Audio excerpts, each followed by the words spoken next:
Hello students, welcome to my channel easy learning accounts. आज के इस वीडियो में हम इंसॉल्वेंसी अकाउंट का एक कंप्लीट क्वेश्चन करेंगे जिसका deficiency account, statement of affairs, provincial and presidency town act की इंफॉर्मेशन हमने अपने लास्ट वीडियो इस कॉन्सेप्ट का पार्ट 1, पार्ट 2 और पार्ट 3 में किया हुआ है। आज हम उन सारे पार्ट्स को लेकर एक कंप्लीट क्वेश्चन करेंगे जिसमें इंफॉर्मेशन जो क्वेश्चन में हमें दी हुई है उसके अकॉर्डिंग स्टेटमेंट ऑफ अफेयर्स बनाएंगे और उसका जो लिस्ट एच में डेफिशिएंसी अकाउंट की बैलेंसिंग होगी उसको ले जाकर हम डेफिशिएंसी अकाउंट बैलेंस करेंगे। कंप्लीट क्वेश्चन देखेंगे। मैंने बोर्ड पर एक क्वेश्चन लिखा हुआ है, हम इस क्वेश्चन को फॉलो करेंगे और यहाँ पर स्टेटमेंट ऑफ अफेयर्स और डेफिशिएंसी अकाउंट बनाएंगे। पहले क्वेश्चन देख लेते हैं। क्वेश्चन है बेटा, एक्स डिक्लेयर्ड इंसॉल्वेंट, मतलब एक्स इंसॉल्वेंट हो गया। से इंसॉल्वेंसी चैप्टर है तो इंसॉल्वेंसी के कॉन्सेप्ट को ही हमें प्रेजेंट करना है। उन्होंने बोला कि उस एक्स का जब उसने गवर्नमेंट को अपने पूरी लायबिलिटीज और एसेट्स का डेटा दे दिया तो उसने फिर एक स्टेटमेंट ऑफ अफेयर्स बना के दिया जहां उसने बताया कि मेरी ये सारी लायबिलिटीज हैं और सारी एसेट्स भी बताई ताकि गवर्नमेंट उस हिसाब से उन हिसाब से जो भी पेमेंट देने का तरीका हो सकता है, दिया जा सकता है, एसेट से लायबिलिटी बियर की सकती है, वो गवर्नमेंट के हैंडओवर उसने कर दिए। तो आगे मैंने बताया कि टोटल क्रेडिटर्स है वो 31,000 है। अगर मैं मान के चलूं कि मेरे पास टोटल क्रेडिटर्स 31,000 गिवन है बेटा, इसमें प्रेफरेंस क्रेडिटर्स वो कह रहे हैं 500। तो प्रेफरेंस क्रेडिटर्स तो हमारे list A B C D, list D में आते हैं तो 500 में यहां से हटा दूंगी। अब आगे कह रहे हैं 7,500 होल्डिंग चार्ज ऑन बिल्डिंग, मतलब हमने एक और क्रेडिटर लिया है जो कि हमारा सिक्योर्ड है, मतलब वो हमारा अनसिक्योर्ड क्रेडिटर, मतलब लिस्ट ए में नहीं आएगा। तो 7,500 हम यहाँ पर भी डिडक्ट कर देंगे। साथ में आगे और देख लेते हैं other secured creditor 7,000 holding second charge on building, मतलब बिल्डिंग की ही मॉर्गेज प्रॉपर्टी पे मैंने एक और कर्जा लिया है जो कि 7,000 का लिया है बेटा। तो अगर टोटल क्रेडिटर्स मेरे पास 31,000 है तो उसमें मैं 7, 7.5 और 5 को माइनस कर दूं तो बच्चे मेरा वो क्रेडिटर निकल आएगा जो मुझे लिस्ट ए में शो करना है in addition to other creditor, जो हम आगे क्वेश्चन पढ़ के देख लेंगे। राइट, तो 7 और ये हो गए 8, 7 7 14 और 1 15। अगर मैं 31 में से 15 को माइनस कर दूं तो वैल्यू हो जाएगी मेरे पास 26,000। ठीक है ना, तो यहाँ 16,000। ठीक है, तो अब ये आ गए मेरे पास 16,000 का क्रेडिटर्स लिस्ट ए वाले। क्वेश्चन को आगे पढ़ लेते हैं। उन्होंने हमें एसेट बताए हैं, बिल्डिंग है, एस्टिमेटेड वैल्यू और बुक वैल्यू दोनों गिवन है, स्टॉक गिवन है, एस्टिमेटेड और बुक वैल्यू, सिमिलरली प्लांट की भी बुक वैल्यू और एस्टिमेटेड वैल्यू हमें गिवन है। कैश है 500 और डेब्टर्स है बेटा 9,000, उसमें 1,000 के डेब्टर्स बैड हो गए। बिजनेस में हमारे पास कैपिटल है, ड्राइंग्स है, ड्राइंग्स बढ़ती है हर बार 100 रुपए पर एनम के हिसाब से, पर ईयर के हिसाब से।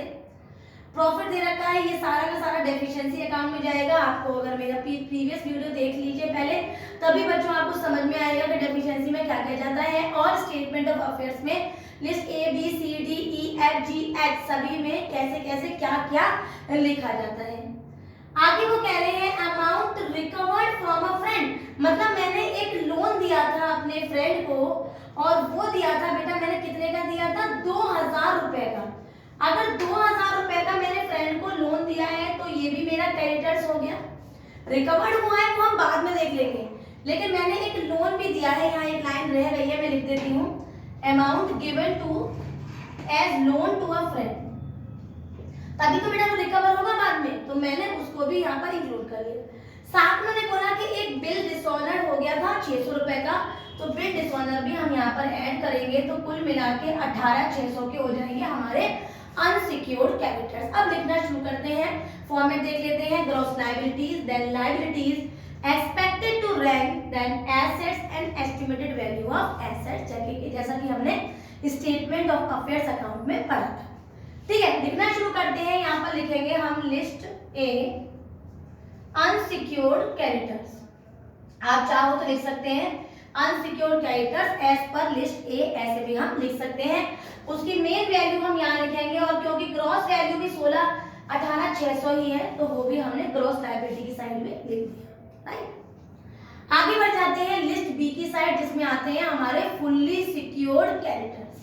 यहाँ लिखेंगे हम लिस्ट बी, और ये हो गए हमारे फुल्ली सिक्योर्ड क्रेडिटर्स। तो मैंने सबसे पहले क्रेडिटर्स लिए थे बच्चे मैंने 7.5 के, और उस पर मैंने क्या किया था, मैंने बिल्डिंग से उसको क्या किया था, सिक्योर किया था।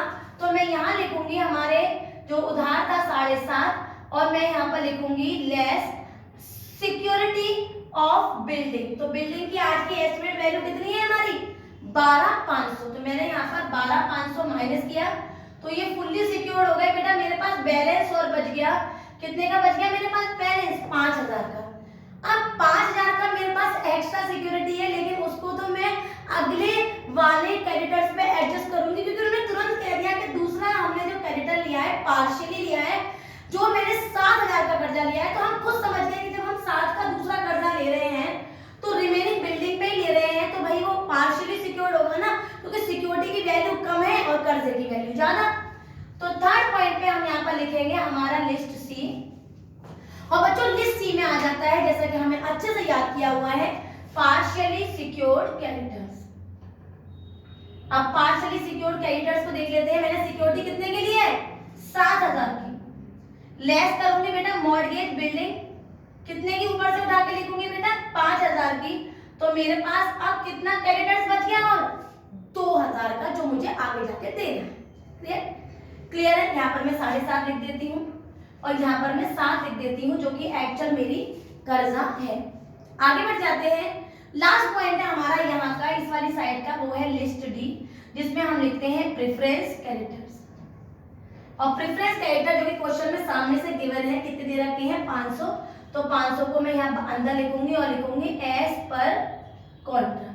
ये हमारे एज पर कॉन्ट्रा के हिसाब से डिडक्ट कर देंगे बाद में, अभी इसे नहीं करते हैं। आप पहले स्टेटमेंट ऑफ अफेयर्स का वीडियो नहीं देखा है, उसको जरूर देखिए, ताकि ये चीजें आपको समझ में आने लगे कि ये यहाँ पर मैंने क्यों लिखा है, और यहाँ के यहाँ बाहर इसकी मेन वैल्यू में इसको नहीं दिखाया है। इन सबको ऐड कर लेते हैं। मैं आपको ऐड वाली अमाउंट उठा लेती हूँ डायरेक्ट, क्योंकि एडिशन हम लोग खुद कैलकुलेट से कर सकते हैं। तो 18, 19, 20, 600 आ जाएगी हमारी यहाँ की बैलेंसिंग, और 20,600 के बाद हमारी यहाँ की बैलेंसिंग आ जाएगी 18 और 600, 7.5, 7 और 5 सबको ऐड करेंगे, वैल्यू हो जाएगी 33,600। ये मैं कैलकुलेट करके नहीं दिखा रही हूँ, क्योंकि कैलकुलेटर आप इस्तेमाल कर सकते हैं, तो कैलकुलेटर में सेट करेंगे। 20,600 की यहाँ से वैल्यू उठा के चलते हैं अपने एसेट साइड और लिखना शुरू करते हैं। सबसे पहले लिखेंगे लिस्ट ई, जहां पर आ जाती है बच्चों हमारी एसेट्स, या फिर आप यहाँ पर प्रॉपर्टी भी लिख सकते हो। हमारे पास 3 प्रॉपर्टी है। सबसे पहले बच्चे मेरे पास कैश है, कैश की कोई एस्टिमेटेड वैल्यू नहीं होती, सेम टू सेम बाहर लिखेंगे। बिल्डिंग मैंने मॉर्गेज पे दे दी है, स्टॉक लिखूंगी। स्टॉक की बुक वैल्यू है 3,000 और इसकी एस्टिमेटेड वैल्यू है मेरी 2,000, राइट। मेरी प्लांट की जो एक्चुअल वैल्यू है वो है बेटा मेरी 10,000, और इसकी आज की वैल्यू है एस्टिमेटेड वैल्यू 6,000। क्लियर है। एक पैसा जो मैंने यहाँ पर आपको बताया था कि मैंने फ्रेंड को लोन दिया है, जो कि 2,000 यहाँ मैंने ऐड किया था। क्वेश्चन कह रहा है कि फ्रेंड से वो पैसा बाद में हमारे पास आ गया, अमाउंट रिकवर्ड फ्रॉम फ्रेंड। तो यहाँ पर लिखूंगी अमाउंट रिकवर्ड, और 2,000 मेरा यहाँ पर भी रिकवर हो गया। 5 और 6, 11, 12, 13, 15,000 रुपया मेरा यहाँ पर आ गया। जैसे मेरा अमाउंट आया बेटा यहाँ पर 6, 7, 8, मैंने 6, 7, 8, 9, 10 500, ये 5,000 नहीं है 500 है, राइट। 10,500 का मैंने यहाँ से वैल्यू एसेट्स का उठा लिया। आप चाहो तो लास्ट में भी ऐड कर सकते हो, लेकिन मैंने साथ के साथ ऐड कर लिया। ई के बाद आता है लिस्ट एफ। लिस्ट एफ लिख लेते हैं, और लिस्ट एफ में आ जाते हैं बेटा हमारे सारे बुक डेप्ट। बुक डेप्ट के सामने से इंफॉर्मेशन दे रखी है कि हमारे डेप्टर्स थे बेटा 9,000 के थे, उसमें 1,000 के हमारे बैड डेप्ट हो गए, तो 8,000 रुपया हमारा आज का एस्टिमेटेड वैल्यू है, डायरेक्टली लिख देंगे। आप चाहो तो गुड, बैड और डाउटफुल लिख लीजिएगा, और बाहर अमाउंट 8,000, क्योंकि 1,000 का डाउटफुल हो गया है, सॉरी बैड हो गया है, राइट। क्वेश्चन को अगर ध्यान से देखें तो बिल्स रिसीवेबल हमें कहीं से भी नहीं दिख रहा है, तो इसको ही ऐड करेंगे, तो हमारी वैल्यू हो जाएगी 18,500। 18,500 में सबसे पहले लेस करेंगे as per contra deducted, as per contra वो है बेटा हमारा 500, तो हमारी वैल्यू आ गई 18,000। और यहाँ की वैल्यू 20,600, और 20,600 में से जब मैं इसको वैल्यू डिवाइड माइनस करूंगी तो हमारा लिस्ट एच निकल आएगा, जिसको हम मानते हैं डेफिशिएंसी। तो 20,600 में से 18,000 को माइनस करेंगे तो 2,600 की आ जाएगी हमारी बैलेंसिंग। ये ट्रांसफर हो जाएगी हमारी डेफिशिएंसी अकाउंट। एक बार और ध्यान से समझ लेते हैं। लिस्ट ए में अनसिक्योर्ड क्रेडिटर्स लिखिए, जितने भी सिक्योर थे वो सारे माइनस किए, प्रेफरेंस क्रेडिटर भी माइनस किया, अनसिक्योर्ड लिख दिया। लिस्ट बी में हमने फुल्ली सिक्योर्ड लिखा, जो कि बिल्डिंग पे फुल्ली सिक्योर्ड किया था, याद रखना एस्टिमेटेड वैल्यू माइनस होती है। उसके बाद पार्शियली में जो रिमेनिंग बिल्डिंग की वैल्यू बची थी उससे हमने क्रेडिटर्स का दिखाया, बैलेंसिंग बाहर लिखा, प्रेफरेंस सामने से गिवन था वो लिखा, एज पर कॉन्ट्रैक्ट छोड़ते हैं क्योंकि वो माइनस लास्ट में ही किया जाता है। लिस्ट ई में कैश स्टॉक प्लांट लिखा, बिल्डिंग नहीं लिखा क्योंकि वो हमने मॉर्गेज में दे दी है। हमने बुक डेब्ट भी लिखा, 1,000 का हमारा डाउटफुल हो गया, बैड हो गया, हमने उसको डिडक्ट किया। और as per Contra deduction preference creditor का किया, और लास्ट में अपना डेफिशिएंसी अकाउंट से बैलेंसिंग किया। लास्ट में आप बना लेते हैं हमारा डेफिशिएंसी अकाउंट। डेफिशिएंसी अकाउंट को बेटा ब्रॉट डाउन किया, डेफिशिएंसी अकाउंट या बैलेंस बीडी भी लिख सकते हो 2600 का। अब अपने फॉर्मेट के अकॉर्डिंग चले तो सबसे पहले कैपिटल लिख देती हूँ। कैपिटल है हमारे पास 10,000 का। याद रखिएगा सारा प्रॉफिट हमेशा हमारा डेबिट में आएगा, और जितने भी लॉसेस हैं वो हमारे क्रेडिट साइड में लिख दिए जाएंगे, डेफिशिएंसी अकाउंट में भूलेंगे नहीं इस बात को। हमने कैपिटल लिख दिया। हमें क्वेश्चन में और भी चीजें दे रखी है, देखिए प्रॉफिट दे रखा है हमें 2,000 का। ड्राइंग्स है क्वेश्चन में हमारे पास, बेटा ड्राइंग्स को बहुत ध्यान से देखो, ड्राइंग्स के बारे में क्या इंफॉर्मेशन है। वो कह रहे हैं हमारे पास ड्राइंग्स है 900 रुपए की, और हर बार 100 रुपए कम हो जाती हैं। तो अगर मैं कहूं कि मेरे पास पहले साल में 900 रुपए की ड्राइंग्स नहीं होंगी 11-12 में, अगर बच्चों 11-12 में मेरे पास 900 की ड्राइंग्स नहीं होंगी तो 12-13 में कितने की हो गई होंगी? आप कहोगे 100 रुपए कम होने से 800। उसके बाद बेटा 13-14 में कितनी रही होंगी? आप कहोगे 700। और उसके बाद आप कहोगे 14-15 में कितनी रही होंगी? तो 600। और फिर 15-16 की बात करूं तो कितनी हो गई हमारे पास? 500। और हमारे पास लास्ट ईयर कितना दे रखा है बेटा? 15-16। 15-16 ही हमारा अकाउंटिंग ईयर है, शायद मैंने लिखा नहीं है, मैं यहाँ पर लिख देती हूँ। 31 मार्च 2016 हमारा लास्ट क्वेश्चन का ईयर है जो हमें लेकर चलना है। अब मैं इसको ऐड करूं तो मेरी एक्चुअल डेफिशिएंसी एक्चुअल ड्राइंग्स निकल के आ जाएगी, तो मैं इसे ऐड कर देती हूँ। 8 8 16 17 18 19 20 21 22 23 24 25 26 27 28 29 30 31 32 33 34 और 35। तो ये हो गई हमारे पास टोटल ड्राइंग्स। अगर मैं इसकी वैल्यू कैलकुलेट करूं तो ये वैल्यू आ गई हमारी 35, जो कि हमने अभी ऐड किया। तो आप चाहो तो वर्किंग नोट लिख के यहाँ पर वर्किंग नोट 1 लगा सकते हैं। ठीक है, ड्राइंग्स भी लिख दिया, प्रॉफिट भी लिख दिया। अब एक क्वेश्चन सामने से कह रहा था कि 2,000 रुपए फ्रेंड से रिकवर हुआ, मतलब प्रॉफिट हो गया, तो यहाँ पर लिखेंगे रिकवर्ड फ्रॉम फ्रेंड 2000। फ्रेंड से रिकवरी भी लिख ली हमने यहाँ पर 2,000 रुपए का डेफिशिएंसी भी लिख ली, 10,000 रुपए का कैपिटल लिख लिया। एक छोटी सी चीज जो हमें भूलना नहीं है वो है हमारा provision for bad and doubtful डेब्ट। हमने यहाँ पर लिखा provision for bad and doubtful डेब्ट 100, और इसकी साइड ऐड किया तो 2 2 4 5 6 600, और ये हो गया 10,000, और ये हो गया 100, तो वैल्यू आ गई हमारी 16,700, और हम यहाँ पर 16,700 से इसकी बैलेंसिंग करें। राइट, ड्राइंग्स हमने लिख दी। एक साल का लॉस कह रहा है, कितना लॉस कह रहा है हमारा? एक साल का 2600 का। तो यहाँ लिखा लॉस 1 ईयर में हमारे पास लॉस हुआ था 2600 का, इसको भूलेंगे नहीं। 2600 का लेस है, लेकिन क्वेश्चन में हमने और कुछ खर्च किया है, यहाँ यहाँ यहाँ। हाँ बिल्कुल सही, उन्होंने बोला कि हमने 500 रुपए का ब्रदर को गिफ्ट भी दिया। ब्रदर को गिफ्ट दोगे तो तुम्हारा लॉस नहीं होगा? बिल्कुल होगा। गिफ्ट टू ब्रदर, कितने का लॉस हुआ हमारा? 500 का। तो एक बार चेक कर लेते हैं। ड्राइंग्स लिख दिया, लॉस लिख दिया, गिफ्ट टू ब्रदर लिख दिया। अब जितने भी फॉर्मेट में मेरे को लॉसेस हुए हैं मैं उसको और लिख देती हूँ, क्वेश्चन वहीं फिनिश हो जाएगा।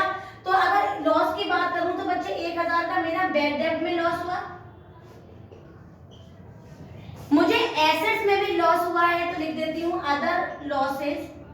अगर मैं अदर लॉसेस में एसेट्स लगा के देखूं तो मेरे पास बिल्डिंग में देख लेते हैं, फिर मैं आपको स्टॉक में बता दूंगी, फिर मैं आपको प्लांट में बता दूंगी, ठीक है बेटा।